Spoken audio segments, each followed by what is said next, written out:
신문 읽어주는 남자입니다. 한동훈 법무부 장관이 직접 이 검수완박법에 정면 대응하기로 했습니다. 헌재까지 가보겠다라는 겁니다. 당에 이어서 법무부까지. 그리고 필요하다면 한 법무장관이 직접 나서겠다라고도 밝혔습니다. 잠시 후에 이야기 나눠보겠습니다. 민주당은 헌재에 취하하라, 그럼 법사위원장 두겠다라고 국민의힘에 제의하고 있는 상황입니다. 잠시 후에 이야기 나눠보죠. 오늘 조간신문 4가지 키워드 준비됐습니다. 먼저 첫 번째 키워드부터 공개하겠습니다. 뭘까요? 첫 번째 키워드는 바로 이겁니다. 부담. 동아일보 일면이 쓰고 있는 기사인데 뭐가 부담이라는 걸까요? 지금 보시죠. 전기요금도 오르고 가스요금도 오릅니다. 동시에 오릅니다. 7월부터 가구당 평균 3,500원씩 더 나올 예정입니다. 가구당 평균 월 1,280원 는다. 도시가스도 7% 인상된다는 겁니다. 전기요금도 킬로와트당 5원씩 오릅니다. 고물가 속 서민들의 부담은 가중될 수밖에 없는데 한전 측 설명은 탈원전 정책으로 지난 정부 때부터 사실 계속 올렸어야 되는데 못 올린 것, 미뤘다, 지금 올리는 거다, 어쩔 수 없다라는 입장입니다. 5% 폭이라 그리 크진 않다라고 할 수 있지만 여름에 에어컨도 많이 돌릴 텐데 안 그래도 물가가 올라서 서민들이 느끼는 이 체감 물가 상승은 어마어마할 것으로 보입니다. 이 걱정입니다. 한여름 앞두고. 두 번째 키워드 살펴보시죠. 두 번째 키워드 뭘까요? 이겁니다. 사의. 누군가가 사표를 던졌는데 사표를 던진 날이 매우 공교롭습니다. 항명 아니냐, 이런 반발이 나오는 이유이기도 합니다. 한국일보입니다. 경찰청장이 임기를 한 달도 채 남지 않고 한 20여일 남았나요? 사표를 던졌습니다. 그런데 하필 윤석열 대통령이 나토 해외 순방을 가는 날, 그리고 행안부 장관이 행안부 내에 경찰국을 만들겠다라고 발표하는 그날 경찰청장이 사표를 던진 겁니다.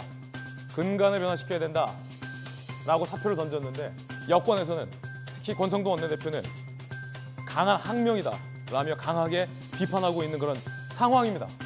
출근길에 윤 대통령은 일단 사표를 보류했습니다. 앞서서 윤 대통령은 경찰 수뇌부, 당연히 경찰청장 포함이겠죠. 강력한 비판을 한 바 있죠. 국기문란 사건이다라고 말이죠. 과연 경찰의 항명 파동 어떻게 되는 건지 잠시 후 이야기 나눠보겠습니다. 이어서 다음 키워드, 세 번째 키워드 살펴보시죠. 이겁니다. 권한쟁의. 앞서 말씀드린 뉴스인데 한동훈이 나섰습니다. 서울신문입니다. 절차도 위법이고 국민기본권 보호도 위반이다.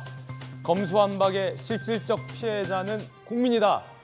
한동훈 법무부 장관과 법무부가 헌재에 권한쟁의를 신청했습니다. 법무부가 직접 나선 겁니다. 절차도 위법됐다. 민영배 의원이 위장 탈당돼서 안건 조정위를 당시 민주당이 무력화시킨 것. 헌재에서 안 그래도 따져볼 예정인데 법무부와 한 장관까지 정면으로 이 문제를 들고 나섰습니다. 앞서서 한동훈 법무부 장관은 도둑이 무엇이 무서워서 야반도주 하려느냐라며 검수완박 법안을 추진한 민주당을 강하게 비판한 바도 있었습니다. 9월 검수완박법 시행인데 한판 승부 불가피해 보입니다. 이어서 다음 키워드입니다. 네 번째 키워드는 우통. 조선일보 8면입니다. 다음에 나올 사진 속 인물들이 우통 깔까? 라고 했다는데 무슨 이유일까요? 함께 보시죠. G7 정상들이 러시아 푸틴을 조롱했습니다. 우리도 우통 벗을까요? 승마도 하죠. 라고 얘기를 했습니다. 독일 바이에른주에서 열린 G7 정상회의에서 각국 정상들이 저 뒤에 있는 산이 바로 그 알프스입니다. 알프스를 배경으로 어깨동무도 하고 친밀하게 단체 사진을 찍고 있습니다. 바이든 대통령 모습도 보이고 캐나다, 프랑스 대통령 모습도 보이는데 앞서서 푸틴이 우통을 벗고 말 타면서 센 척한 것을 G7 정상들은 조롱했습니다. 이번 G7 정상회의에서도 러시아의 우크라이나 침공과 푸틴에 대한 강력 성토가 줄을 이뤘다고 합니다. 지금까지 신문 읽어주는 남자였습니다.